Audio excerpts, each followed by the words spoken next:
A very good afternoon to you all and a very warm welcome to you for today's launch of A Career for You, the Irish Government's strategy to increase Irish representation in the EU institutions and agencies. Díogh agus bhfuircuid fáilte is mór agam si bheith bheith inar deanta inniu do chola A Career for You, stratéis na hÉireann chun ionadaíocht na hÉireannach a ordú san Aontas Eorpach. My name is Noelle O'Connell and I am the CEO of European Movement Ireland. And I'm absolutely delighted to see we've over 700 people registered today, joining us from all across Ireland, across Europe, and indeed right across the globe, such as the level of interest in today's launch of the Irish Government's EU Jobs Strategy. So it's my great pleasure, privilege and honour that we are joined today by Minister of State for European Affairs, Byrne T.D, who will shortly officially launch the Career for EU strategy on behalf of the Irish Government. And also I'm delighted to be joined by Catherine Day, former Secretary General of the European Commission. And a very good afternoon to you both. We have apologies from Commissioner Hahn, who unfortunately could not participate with us today as originally planned. So let me start first by laying out the proceedings for today's launch. I will shortly give the virtual floor to our distinguished keynote speakers, who will each provide some opening remarks. After that, we then will have plenty time for an interactive Q&A session. And I would like to encourage you, if you haven't already, to send in your questions to events@europeanmovement.ie, or if you are active on social media, using the hashtag #ACareerForYou, as my colleagues will be monitoring our social media channels and they'll be feeding my questions to me. And I'm delighted to say that our comms teams have advised us we're already trending on Twitter, the hashtag #ACareerForYou. So fantastic to see that. And we've received, I think, about 40 questions and comments this morning. So the level of interest is absolutely brilliant to see. So Minister and Catherine, I hope you're all ready to deal with lots of questions and interests. Agus freisin tá fáilte roimh ceistena trí Gaeilge darnóig. Díobh sé siúd atá ag smaoineamh fos le Gaeilge leis an Aontas Eorpach, nó darnóig ag obair chuairsaí Eorpacha le Gaeilge faoi láthair. So today's launch follows a public consultation which Minister Byrne invited submissions on how best to drive Ireland's strategy on EU careers. The Minister and the Department of Foreign Affairs received over 120 submissions, and we in European Movement Ireland were delighted to be one of those to send in a submission. The strategy is now available to view at www.dfa.ie/EU jobs if you want to have a look in detail at what the Minister is going to talk about. But from my own perspective, for the last 15 years, we in European Movement Ireland have been working very actively on the whole EU jobs and careers through informing, encouraging, providing guidance to applicants who are interested in pursuing a career in the EU by providing career clinics, podcasts, career talks in colleges and universities, and our hugely popular weekly jobs newsletter, and the Green Book, our Bible, for all those looking to get a foot working in the EU institutions and agencies. And we're delighted to be working so closely on the vitally important issue of EU jobs with colleagues from the European Commission representation in Ireland, the European Parliament Liaison Office, Eurofound, and of course, the Minister, his team in the Department of Foreign Affairs, the EU Jobs, the Irish Perm Rep and the Department of the Taoiseach. Irish officials, it's fair to say, have played an enormous part in EU institutions, and they understand Ireland's place at the very heart of the European Union. We have been well represented through our presence in institutions and agencies, and indeed in the European Commission. Out of 8 Secretary Generals, 2 have been Irish, notably David O'Sullivan and Catherine Day. And across the institutions, Irish officials hold incredibly senior positions. However, managing and maintaining and promoting that future Irish footprint and pipeline has been challenging in recent years. But having a strong Irish presence at the heart of Europe well into the future is at the core of the Irish government strategy, which Minister Byrne will speak more on shortly. Minister, we very much welcome all the work you and your department have undertaken in bringing this important new strategy to fruition today. And we certainly look forward to working closely with you to achieve the very ambitious goals and targets that you have set out in today's strategy. By way of background and introduction to the Minister, he of course needs no introduction, but I will do him the honour of giving him a brief introduction of his experience and expertise to date. He is leading on the EU affairs at the Department of the Taoiseach and the Department of Foreign Affairs. And qualified as a solicitor, he was previously Fianna Fáil spokesperson on education and was appointed to the role of Minister of State for European Affairs in July 2020. So he's been incredibly busy representing Ireland on the General Affairs Council, coordinating preparations for European Council meetings, and dealing with a number of cross-cutting policy areas, including the EU budget, enlargement, and other issues entrusted to it by the European Council. Minister, it is my honour to hand you the virtual floor to officially launch a Career for EU, the Irish Government's EU Jobs Strategy. Minister Byrne. It's great to see so much interest in this area today. Over 700 people registered. I have, in fact, in the constituency, addressed meetings larger than this in person, but they're extremely rare and generally not welcome for the political representatives who need to go there. But today I'm delighted to be here with you because all of you will have a strong interest in this particular area. Tá riméid orm an stráteis hábhachtach seo cheola inniu agus is seo ceantas na galtanas atá ag glár an rialtas agus tá muid géirí agus ag chur I gríoch inniuh. Leagtar amach in a career for you na barta glachamid le cinú go leanhí tunnach na héireann leis dig d'institúdí an Aontas Eorpaigh sna blianta amach roin. Is mín linn go a cinú go leanaí saránig na héireann ar aig ag freastal ar institúdí an Aontas. Má dhéantar sin ba siad ag rialáir na Eorpa agus mun lóigh siad tochaí ar an Aontas comhréinte. So I'd like to thank Noelle and her colleagues for hosting today's online event, and also to thank Catherine Day for joining us today. And I look forward to hearing her views and her huge experience on this subject later on. The promotion of careers in the European Union has been a key priority of mine since taking up my role as Minister of State for European Affairs last year. Indeed, this is a whole of government priority. We recognise that more needs to be done to encourage and help Irish people to successfully apply for posts in the EU's institutions. That's why the programme for government contained a commitment to develop this strategy. It's no secret that Ireland is facing a demographic cliff in its representation among staff in the EU's institutions, as many Irish officials who are quite senior will soon be retiring. So put simply, not enough Irish people are applying for and securing permanent posts in the EU institutions to make up for the departures. So it's really important that Irish citizens continue to serve in the EU institutions at all levels and all policy areas. By doing so, Irish people will remain at the heart of Europe and use their unique experience and capabilities to contribute to the development of the European Union. The UK's departure from the EU reinforces the need for more Irish people to consider a career in European Union institutions. Post-Brexit, we're now the largest English-speaking EU member state. And at the same time, English remains an official EU language, as well, of course, as the de facto working language of many institutions. So this means, of course, that official EU documents will continue to be drafted, amended, and formatted in English long into the future. The EU will also continue to carry out much of its communications work through English. As a result, Irish people should increasingly be in demand across the EU institutions following the UK's exit, but provided they apply for and pass the recruitment competition in sufficient numbers. So our new strategy, A Career for You, takes into account factors that currently affect the application and success rates of Irish people in competitions, including the language regime governing the recruitment process and the high level of competition for posts, with candidates for positions in the institutions coming, of course, from all of the 27 member states. Late last year, I launched a public consultation which helped us to develop this new strategy. We received really valuable feedback from many members of the public on some of the measures needed to ensure Irish people are recruited in bigger numbers than they have been in recent years. So I'd like to thank those listening in today who took the time to contribute to that consultation. It was really, really important.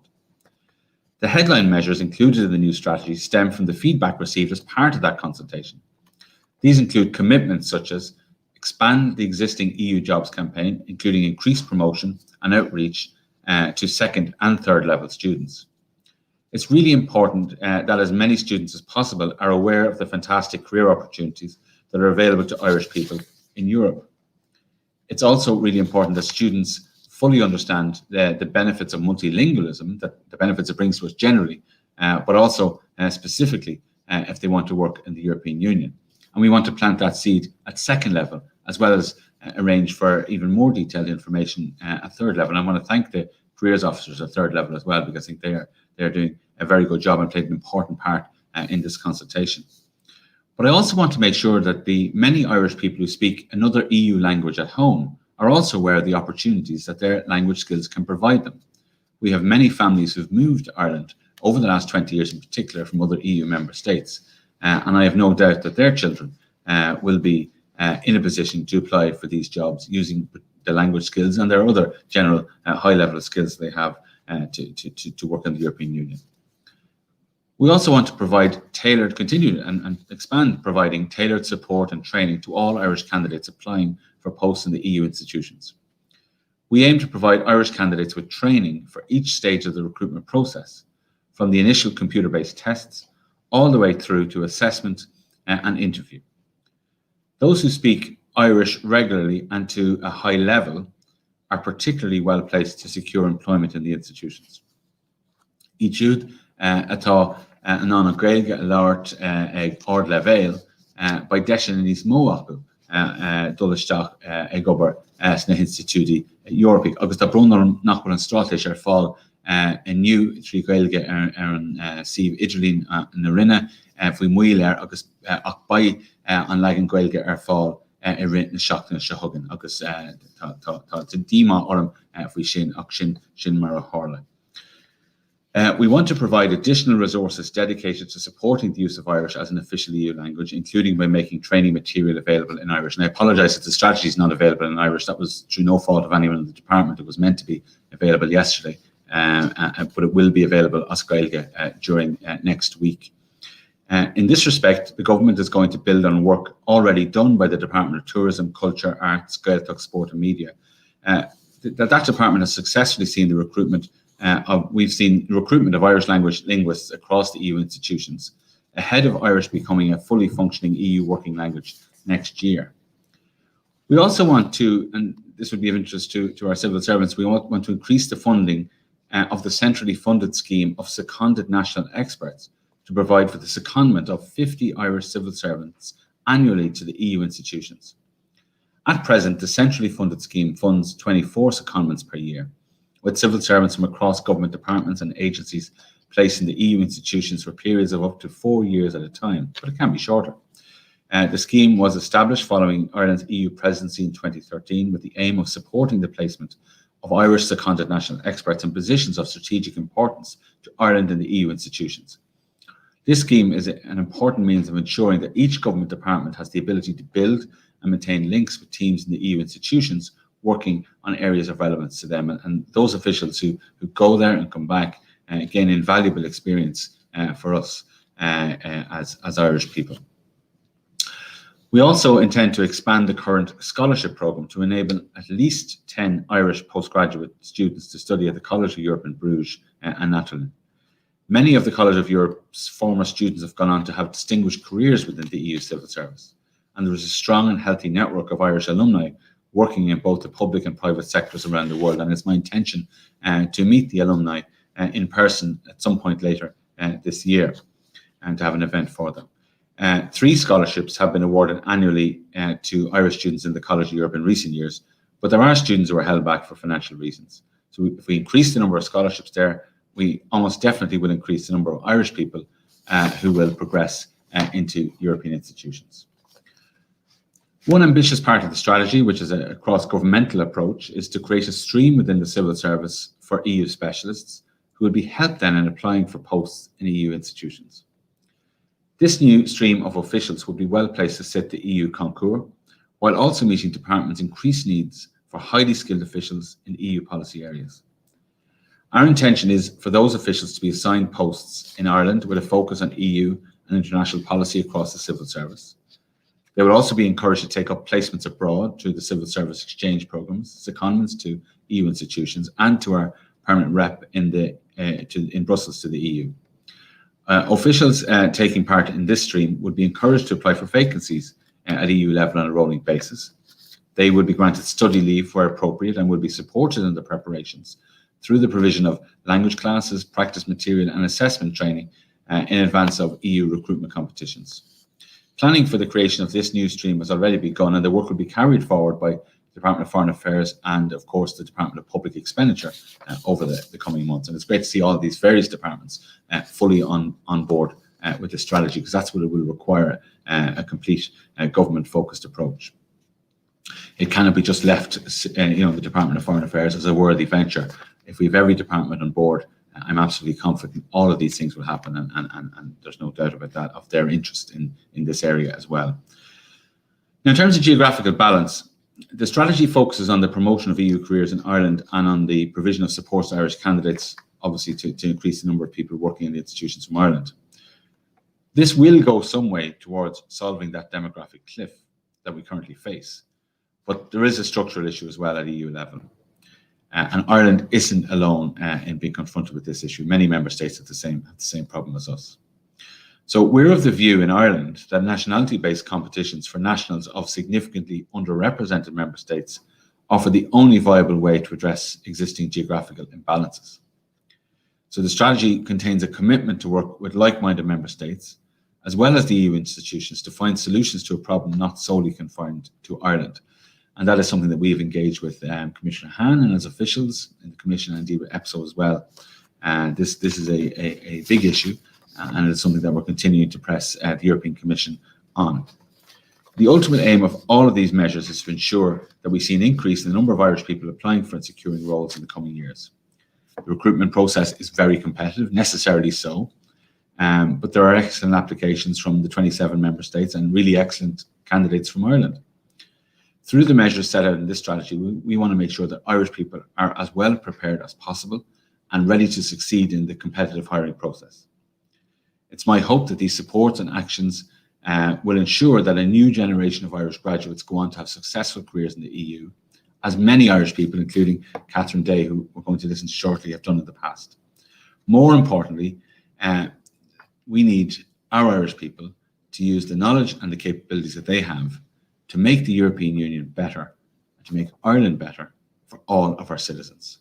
Gur míle maith go léir, by my sásta Keshna Raggart Nia Rothas Catherine Day. Gur míle maith. Thank you, Minister, for that fantastic overview of such an ambitious EU job strategy, a strategy for you, but with some real tangible, very practical and concrete examples of what you and the government hope to achieve on that. So fantastic for that great outline. And I know you have dealt actually with a lot of the questions that have come in already. So thank you, Minister, for that. Now it is my great privilege to invite Catherine Day, former Secretary General of the European Commission, to give some of her opening remarks. Catherine equally is someone well known to many of us, if not all of us, but she has had a very distinguished career serving as Secretary General of the European Commission from 2005 to 2015, and prior to that she was Director General of DG Environment, and she also worked on enlargement, preparing the accession of the countries of Central and Eastern Europe to the EU, and she also served in the cabinets of Mr. Richard Burke, Mr. Peter Sutherland and Sir Leon Britton. And most recently, Catherine has been extremely busy as the chairperson of the Citizens' Assembly. So it's a great privilege and honour to have her with us today. Catherine, the virtual floor is yours. Minister, thank you very much, Noelle. I'm really delighted to be able to take part in this event today because it gives me an opportunity to encourage people to consider a career in the European institutions. And there are several reasons I want to very briefly run through why I would like to encourage people to give it a try. I had a fascinating experience. I mean, it was a privilege to get to meet people, deal with issues, see things I would never have experienced if I had stayed in Ireland. And the work is really fascinating. It's stimulating, it's multicultural, and it's still pioneering. You can change the area you work in relatively easily, I think more easily than in a national civil service, while I'm still at the same time stay in the same organisation. And as Noelle has just said, I had the opportunity to work in very different areas, from competition policy to external relations to environment. And each time you learn new things about the worlds that you live in, about Europe, and try to figure out what it is that Europe can do for itself and the role that it should play in the wider world. And I started at the entry grade, I would encourage people to start as soon as they can. And because the Commission, but the other institutions as well, are still a meritocracy, it is possible to go from the starting grade to the top, as I did in the course of my career. It also gives a very big stage for those of us from small countries to walk on. Sometimes the EU has the image of being very dull and boring and technical. Now, I can say from my experience that it can be frustrating. There are times when it felt almost too demanding, but I was never bored, because it is both political and technical in a constantly shifting way that always makes sure that every day you think in different ways, you are stimulated to think in different ways, and you can be part of what is a very different kind of public service. It is a civil service, but not in the model of any one of the member countries.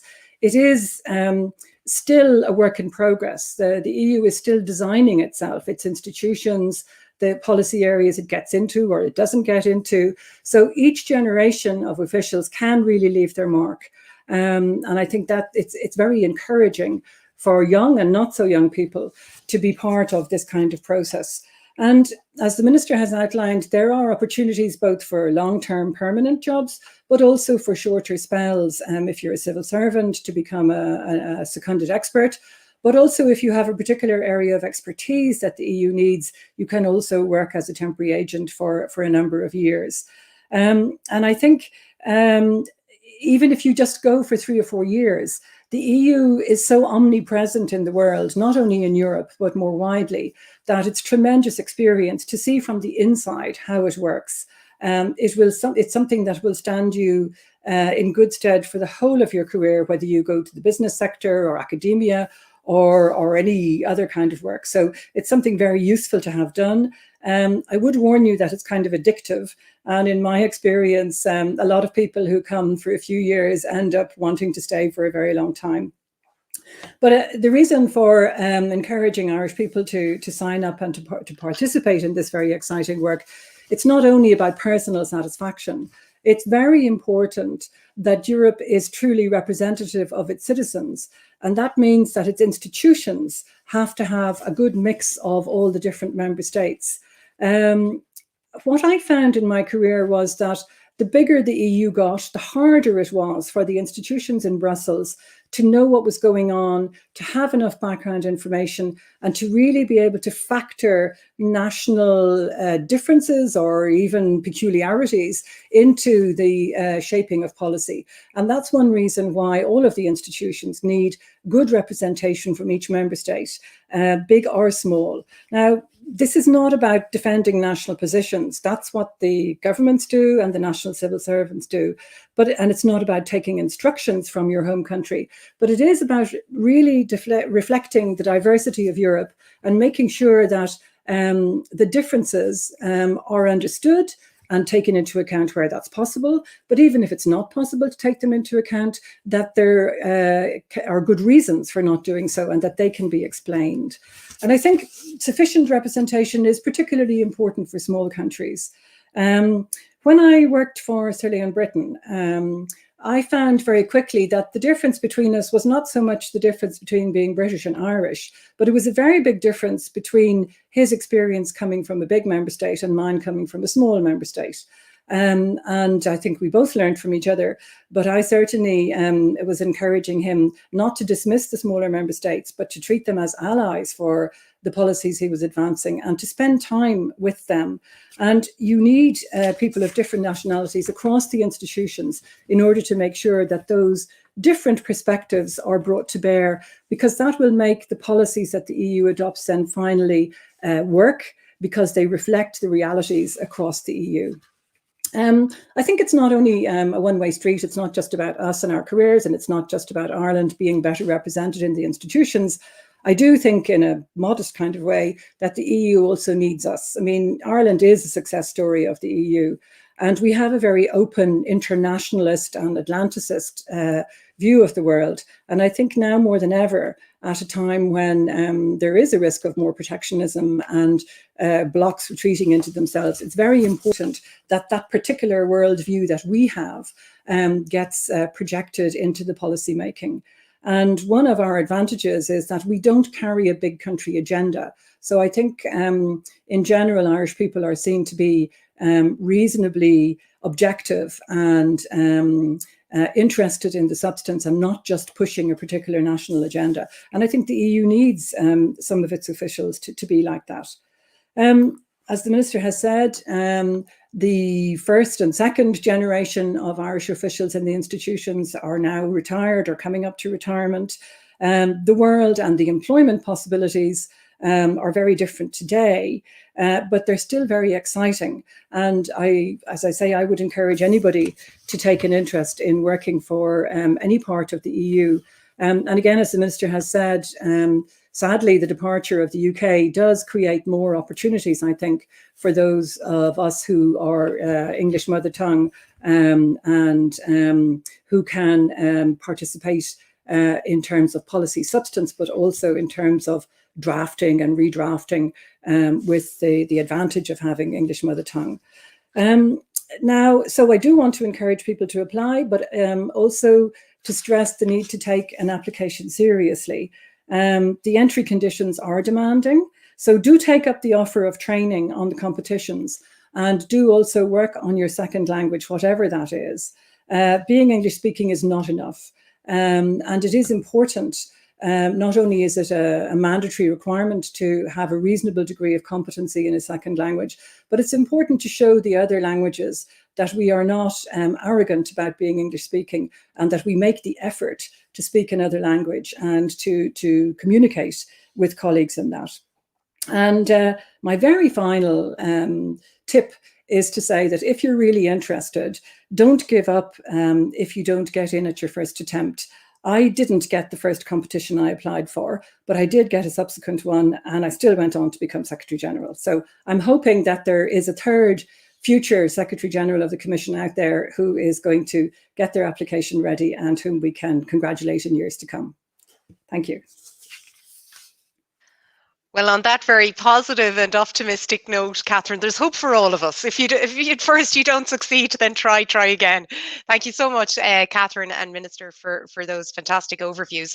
And if I may, I might have under-exaggerated the level of questions. We're now up at about 60 and a lot coming in on fantastic on social media, hashtag a career for you as well.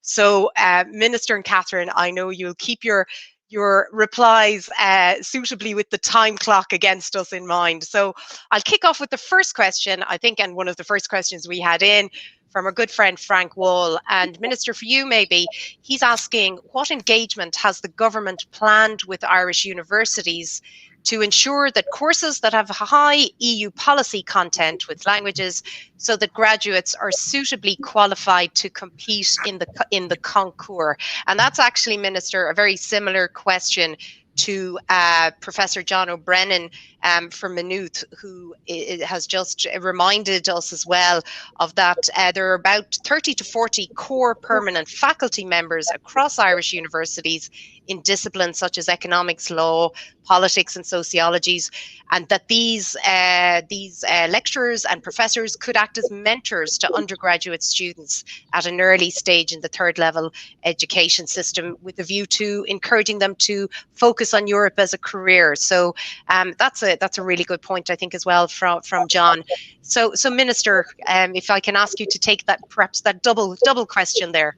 Well, just in relation to languages generally, but that's obviously not just a policy of the Department of Foreign Affairs. It's education, it's Department of Higher Education as well. And what I can assure people is that there is, a cross-governmental approach to increasing multilingualism in Ireland and to increasing language competency in Ireland. It's something that I don't know why. I said it before. We're just generally bad at second and third languages compared to citizens of other member states. So in terms of the engage, so I know that Norma Foley's Minister for Education is very, very supportive of this, and there is a programme for government commitment in relation to modern foreign languages as well as on Gaelic Freshen in terms of the teaching of it. We have had engagement with the universities. We're going to have more of it. I would say on the career side of the university, I found them very impressive, very engaged, very interested and knowledgeable about this area, and that anybody who goes to them for advice would certainly be well served. I think part of the problem is that the awareness of this of EU careers is maybe not as high as it should be generally, and that's why an event like this has an importance in itself to increase awareness, and that people might think. I was talking to one. I won't say what agency the person is in because I might identify them, but they're a scientist, or a medical scientist, in fact, and they're in the European institutions. And this person said to me that they simply had no awareness whatsoever of opportunities in the European institutions for them. They're now in an institution, delighted to be working there. And again, and the word that struck me from Catherine's speech was pioneering.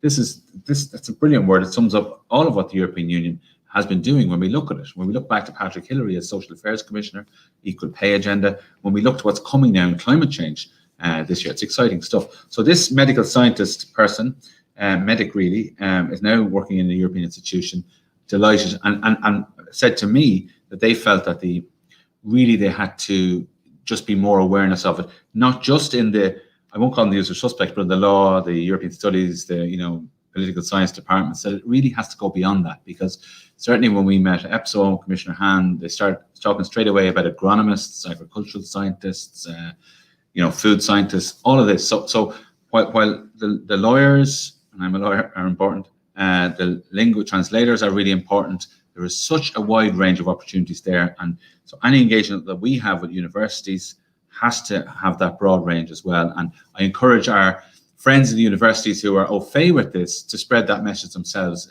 in their institutions too. Fantastic. Thank you very much, Minister. And moving quickly along, our next question comes in from Tony Murphy, and Tony is the Irish member of the European Court of Auditors, and he is an outstanding and stellar exemplar of all things Irish EU jobs, and is a great champion and supporter, Minister, of all things EU jobs related. And Tony's question is, before Brexit, there was a suggestion that language requirements would be lessened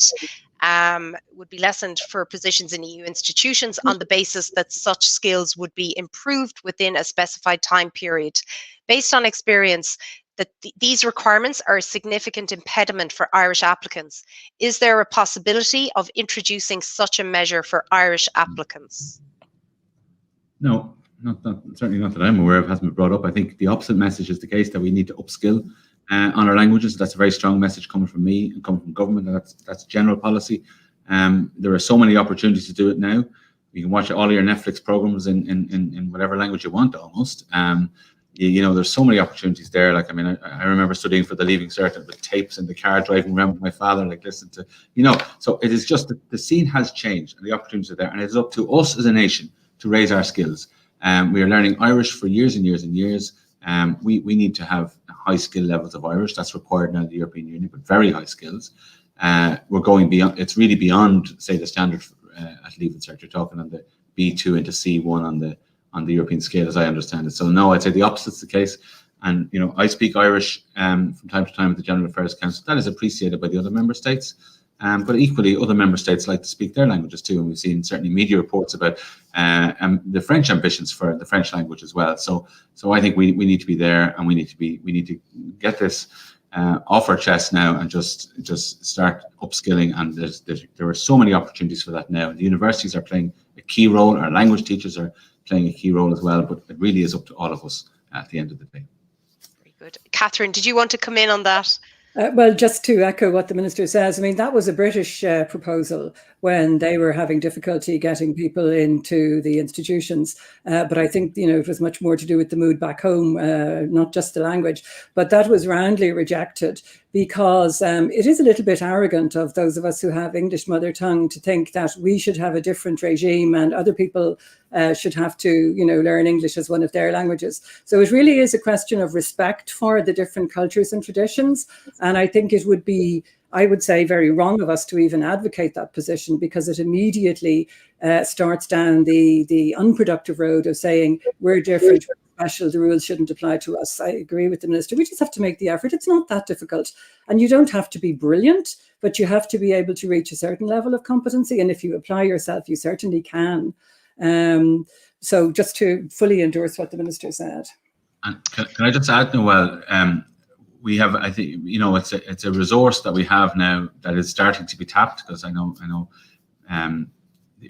those who speak Polish, Lithuanian, Romanian, and other European languages at home have a big advantage now.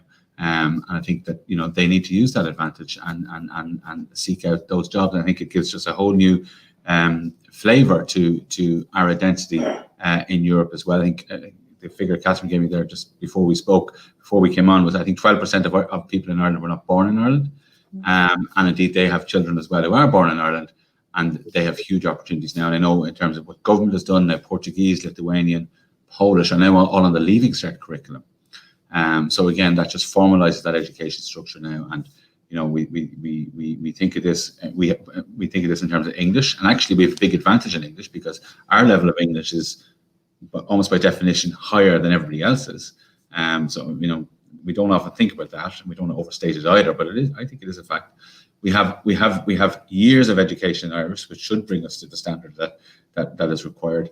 And then it's up to us then to give us those advantages in terms of other languages that we are being taught, that public money is spending on us, and that we have the opportunities to learn ourselves.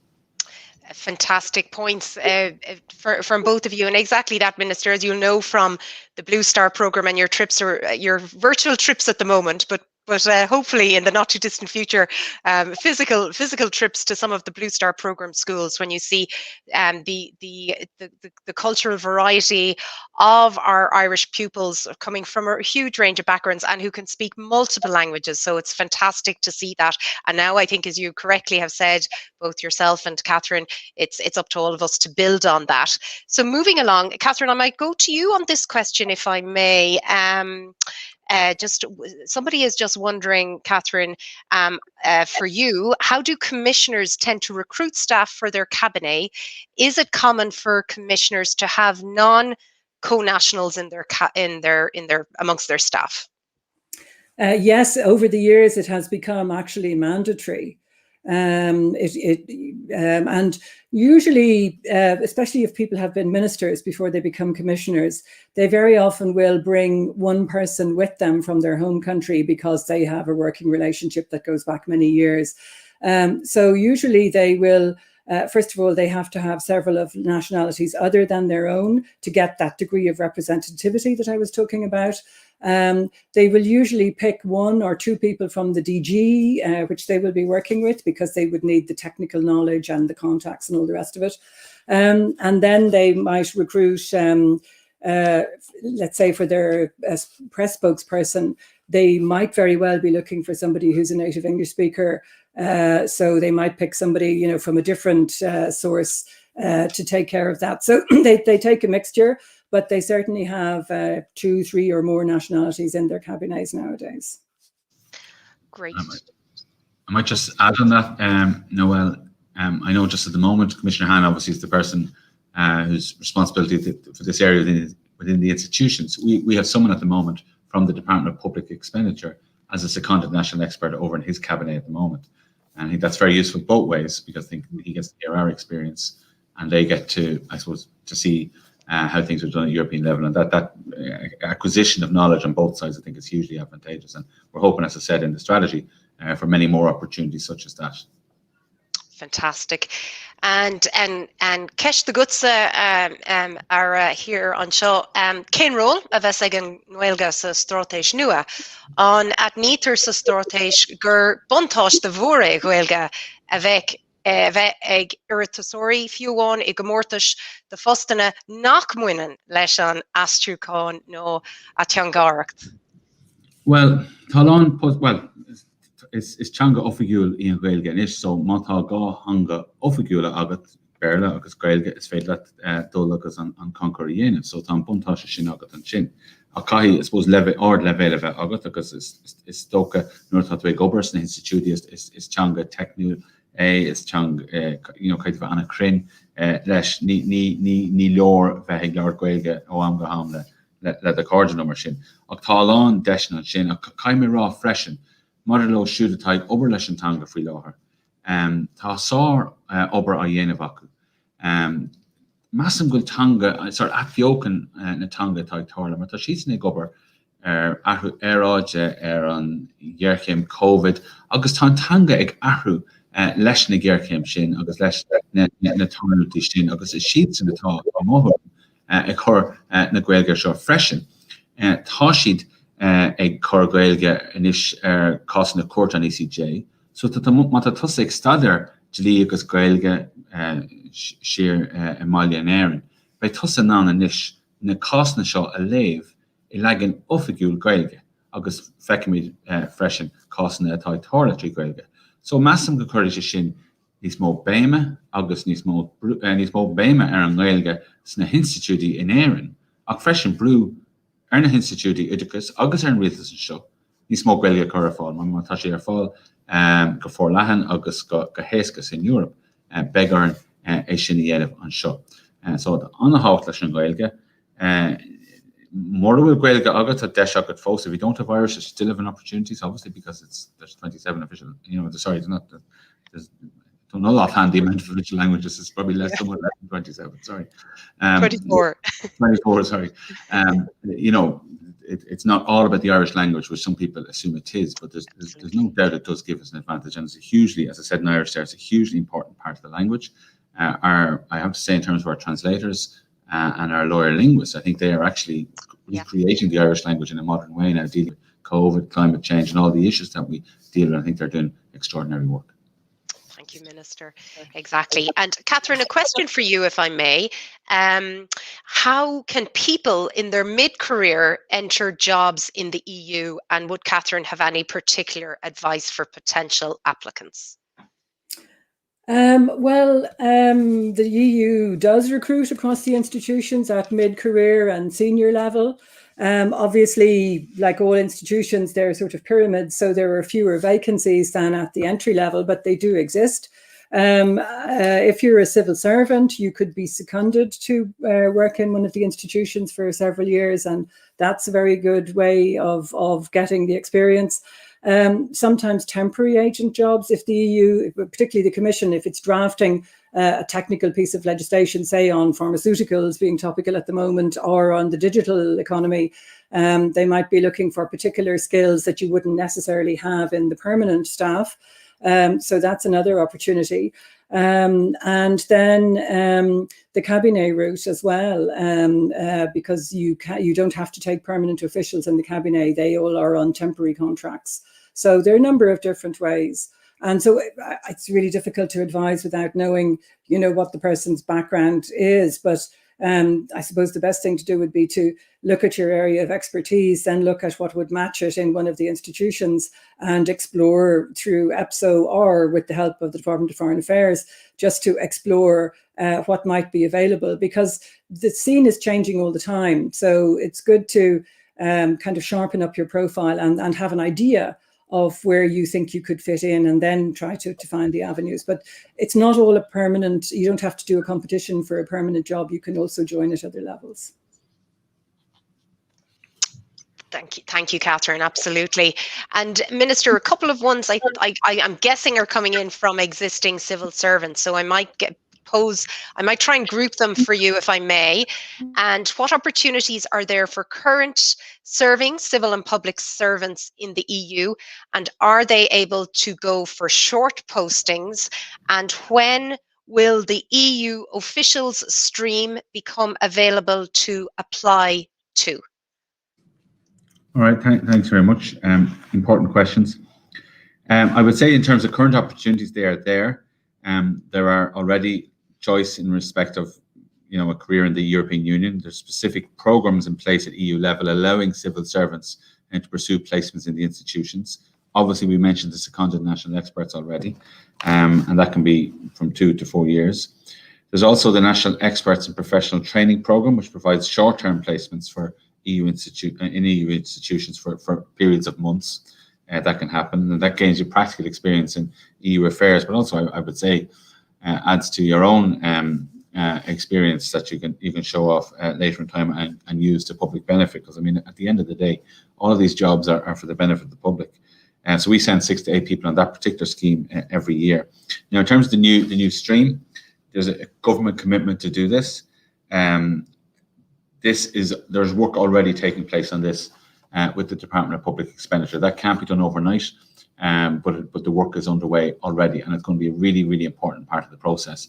And not all of these people will end up working in the European institutions, but many of them will work on European affairs here as well. But I think it will certainly give them an advantage in terms of obtaining employment in the European institutions, but also I think ups the public service here in terms of our capability on European Union affairs. And we saw that there, after the global crash, there were officials from foreign affairs brought in, for example, to the Department of Finance, because they had expertise on relations with important member states. And that type of expertise, I think, is becoming more and more important, and certainly will be at EU level. So that's probably my answer on that. I mean, look, work will be ongoing, and we'll be working to make sure that the strategy is fully implemented and does work. Of course, and the strategy is probably only a couple of hours officially old, Minister, at this stage. So a lot to work on. I might just try and group. I think we've had about 7 questions in one cohort in terms of further studies and postgraduate studies. So if I may, I might group them together. And the first one has come in from Professor Dermot Cahill, who from Bangor University in Wales. But Dermot has been the long-serving chair of the Irish Selection Committee for the College of Europe, so is doing Trojan work, Minister, for many, many years, interviewing all the Irish candidates for the College of Europe in Bruges and Nattelin. And Dermot's questions are based on what plan does the department have to help prepare existing civil servants join the EU institutions? And on the languages again, what are the Minister's plans for expanding the range of languages taught in the Irish schools to encourage students to be more Europe focused? And our good friend Declan Walsh from UCC is also wondering, Minister, as are a number of other candidates, when does the increase proposed to increase the number of College of Europe scholarships increase from 3 to, I think, at least 10 you mentioned? So when does that take effect? Yeah, very, very important questions. I mean, existing civil servants, obviously through the measures that we've already spoken about, but also, I mean, any existing civil servant who wants to apply will have the same opportunities to get support from the Department of Foreign Affairs. In terms of expanding capability of languages, I mean, that's obviously something that requires not just foreign affairs, but education. Work is underway on that. That is an important government commitment, and it's something that, you know, I think the Taoiseach is very personally committed to. He is going, you know, we certainly at our meeting this week, this was discussed between myself, Minister Norma Foley and the Taoiseach. So that is obviously a part of it. Now, having said that, and that's in particular at primary level, but we have expanded the range of languages at second level as well in terms of what's examined at the Leaving Cert, and I think you'll see that continuing. As I said, with Portuguese, Polish, Lithuanian, there are others, and people can, you know, apart from the traditional ones, that French, German, Italian, Spanish, etc. So that work is ongoing, and that is absolutely a commitment of the government. And again, part of that is to raise awareness. I mean, in opposition, I wrote myself a policy document on the teaching of languages at school, and the government at the time then followed up and published an official government policy, and that which incorporated many of the ideas. So something that I'm deeply committed to, but I know the government is across the way. And in terms of the number of scholarships, well, look, what we'll be doing is, I mean, look, the budget is later in the year, and these asks will be part of that budget this year. But I mean, look, there's a government commitment for this, and we'd certainly be hoping to roll that out as quickly as possible. Great, thank you very much, Minister. We have a question in from Padar McFlanaga from Conra na Gaeilge, and he's wondering as to whether you would agree that the graduated approach taken to the ending of the Irish language derogation and the specific supports given to third level colleges to raise awareness of the employment opportunities and the establishment of a work experience project for third level graduates in the EU institutions is a good template to achieve the objectives of this current strategy? Yeah, I mean, look, it's part of the current strategy in terms of the ending of the Irish language derogation. It provides a huge amount of opportunities for people who speak and can write and understand Irish to a very high degree. I think actually what's going to hit us really is the level of Irish language expertise that we're going to need in the Irish government. We have certainly quite a lot of it, but I would say not enough. And I would say not enough for this. What's happening now is, and government is looking at this, is that, you know, at the end of the day now, when this derogation is gone, English language texts and Irish language texts will have the same status. We've seen how that can operate from time to time in practice here in Ireland, where the Irish version of the Constitution, for example, takes precedence, and sometimes that does lead to technical issues being discussed in the Supreme Court as to what articles of our Constitution mean. And we're going to have to, I suppose, informally make sure, you know, as national governments often do on an informal basis, looking at the various language texts. We won't have, you know, Britain next door to look at English language texts and to consult on that, as would have happened before, maybe in an informal way, coming from a civil law background as well on that side of it. We'll also have to be examining Irish language texts as well. And these texts will undoubtedly form the basis of court actions, of contracts. So, you know, if someone has a dispute with someone and European law is involved, they will have and they will always have the option to take a case in Irish or to discuss the matter in Irish, but now they will have legal texts officially available in Irish. I think that's really positive, but it does create huge opportunities for people, but also challenges with the system as well. And that's a good thing too, and we will have to rise to the challenge. I know that my colleague Minister Jack Chambers is already engaged in working in that area as well as Minister for the Gaeltacht and Gaeilge. In terms of there are obviously stages available in the European institutions, and I think that in terms of third level, I think as I said before, I think the third level colleges are, I would say, doing a very good job if you go to them. The one message I would like to get out from here is just the range of opportunities that are there, and that it shouldn't just be in the economics or the politics or the law classes. So, and also not just in Gaeilge too, even though the opportunities are there. This is not a Gaeilge strategy. It's obviously a very important part of it, but this is wider than maybe some people sometimes associate it with. Yes, thank you, Minister. Minister and Catherine, we have a couple of questions coming in on Twitter, and I think you've already answered the one, Minister, about can anything be done for Irish people working in the EU institutions but have not yet passed the EPSO, the concours. I think you've outlined the supports there through your colleagues in the Perm Rep. Catherine, I might ask you, with your vast experience and expertise, what do you think other countries have done particularly well that could serve as a roadmap for us here in Ireland? Because a couple of people have asked, why does Ireland have so few representatives in comparison to, well, this person has picked on France and Italy, so I leave you to agree or disagree on that. But is there anything that you think that the Minister and his colleagues and all of us working in this area could possibly look to copy, I suppose? Well, I suppose the first thing I would say is that in my experience, every country thinks the others are better at this than they are. So and the reality is some countries do try harder than others. I think France is a well-chosen example because they have always not only fielded candidates for all the jobs that interest them, but also good candidates. So I think if you're aiming at a senior position, then it's very important to have, somebody who is really well qualified for that position. It's not just about filling a job with a passport.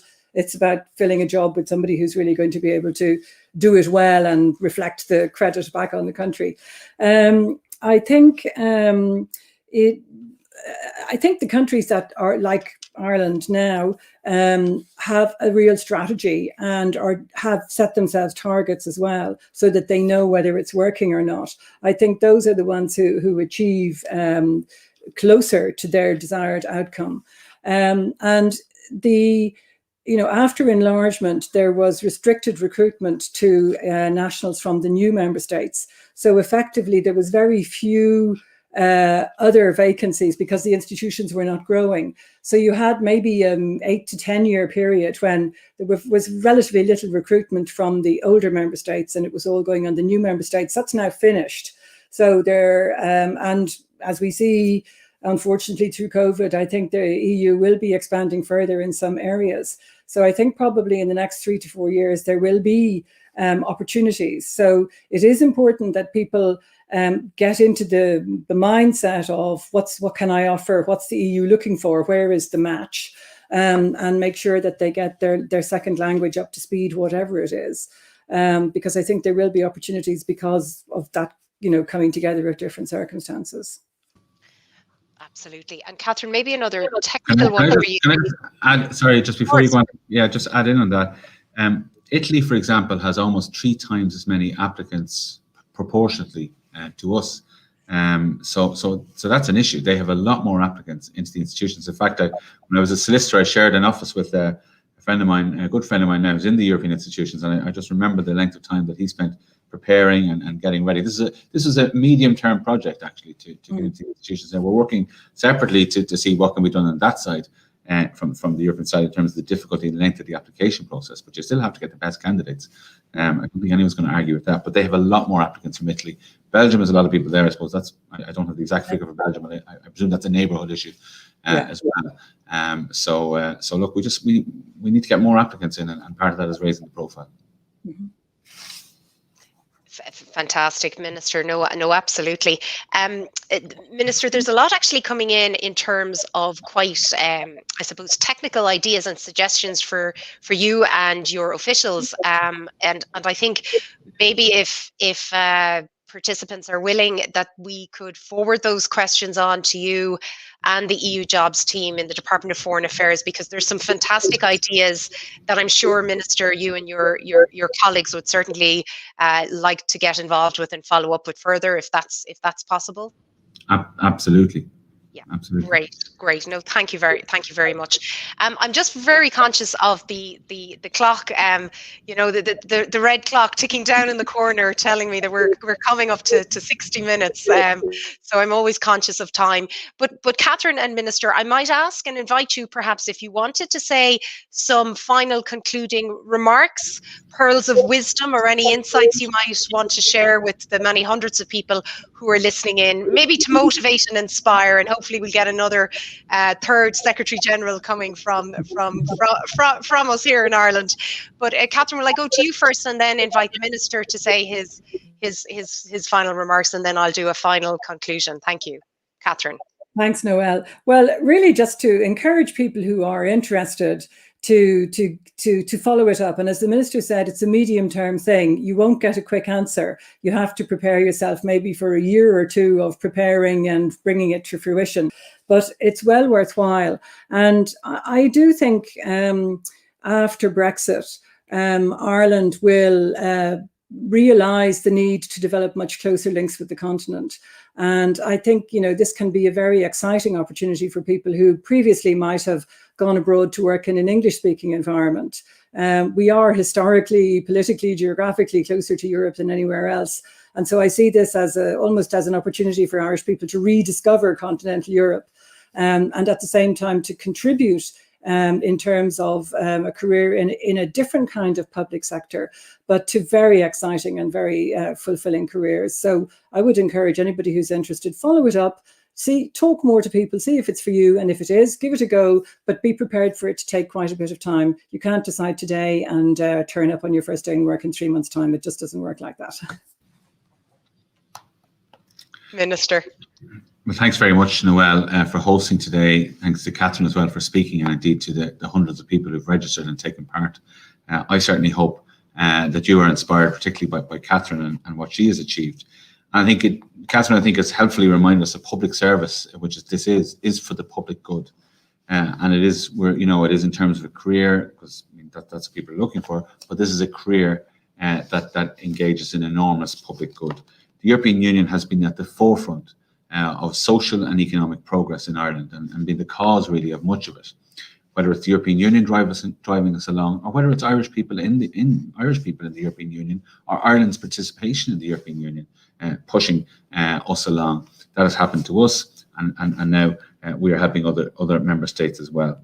The EU, in my opinion, is fundamentally about fairness, really, fairness in trade, fairness for workers and their rights, fairness for people, fairness for even consumer protection. There's so many examples of that where the EU has set down rules. When we look at employment legislation, we've passed a huge amount of employment law in the Dáil over the last 20 years, but almost all of it comes from European directives or European legislation in terms of our implementation of them.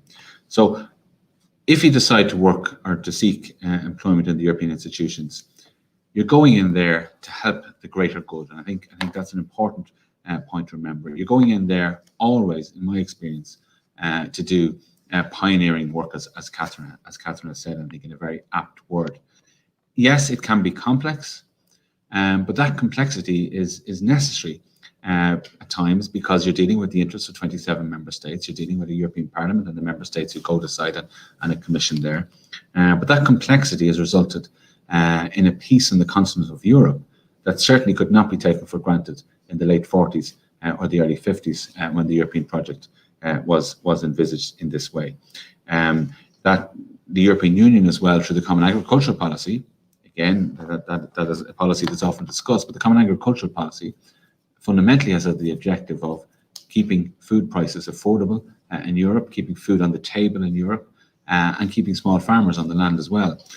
And again, that's not something that could have been taken for granted in the aftermath of the Second World War, when the European Union was established. All of these things have required really committed, dedicated, highly educated public servants with a vision, like Catherine Day, to bring these ideas to fruition, to get agreement among all the member states and their representatives in the Parliament, to do things that almost all are for the public good. So I wish you all the best, those of you who are thinking of applying, but I hope that we can inspire many more people to do so as well. Gurmagov.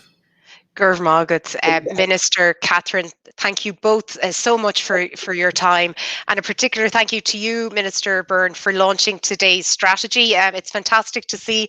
It's available to download from the department's website if you just look under EU jobs. And if I might thank you both for your fantastic presentations and insights and inspiration. And Catherine certainly is pioneering in that, and Minister, you and all your colleagues continue to do that as well. And if I could thank all the officials in the Department of Foreign Affairs, particularly the EU jobs teams, who have done absolutely Trojan work in getting not only today's launch event, but also the strategy, the Perm Rep in Brussels, and also to other partners and stakeholders, because as the Minister knows, it does take a village to promote a country and a population to apply and pursue such a worthwhile career in the European Union institutions, its agencies, and its wider ecosystem. And I think Ireland has a strong role and a voice to continue to play in that regard. Can I on that just also personally to thank the officials led by Joe Hackett and Pádraig Francis in the EU division, and indeed in the Perm Rep, Amy McKee and Tom Hannay over there in Brussels, and also Charlotte Simpson, my special advisor, went maternity leave halfway through this process, and she's been replaced from maternity leave by Marguerite Fitzpatrick as well. They've done huge work on this, and I think it would be very remiss of me not to thank all of those people. Absolutely, Minister, absolutely. And so say all of us. I can vouch and testify to all the hard work done by everyone that the Minister has name checked there. So thank you on our behalf to them as well. And if I may, Ministers, I'm sure you know, I think I'm going to be the first to say we've had a fantastic turnout today. And I think if it wasn't for the announcement of the Lions squad on the rugby, a career for you would actually have been #1 trending on social media and Twitter. But as a rugby supporter, I'm looking forward after the conclusion of today's event at maybe seeing how many Irish players have made the team. But also Sunday, as people no doubt watching this launch event will be aware, it's Europe Day. So can I wish everyone a very, very happy Europe Day. Of course I would, wearing my European Movement Ireland hat. And the Minister has a very busy week or so ahead of him, as we can certainly appreciate and recognise. And he will be launching next Friday, the 14th of May, the Irish Government's Conference on the Future of Europe Strategy. So I look forward to very much working with the Minister and his team on that. Fantastic programme and activities of events in store for us here in Ireland, because no better person than Catherine to talk about the importance of citizens' assembly and citizen engagement in this process.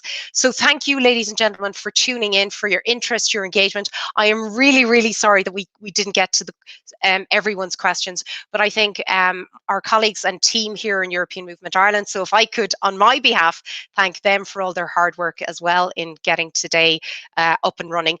They will be in touch with and liaising with our colleagues in DFA, and we will forward on people's comments, their questions, their suggestions, because the level of interest has just been fantastic to see, Minister. So continued success in really bringing this strategy to fruition and making it the success that I know we all hope and are confident that it can be. So until our next event, and hopefully we'll see you all again for our conference on the Future of Europe launch, please do take care, stay safe. Slán go fóill, gur míle míle maith agaibh go léir.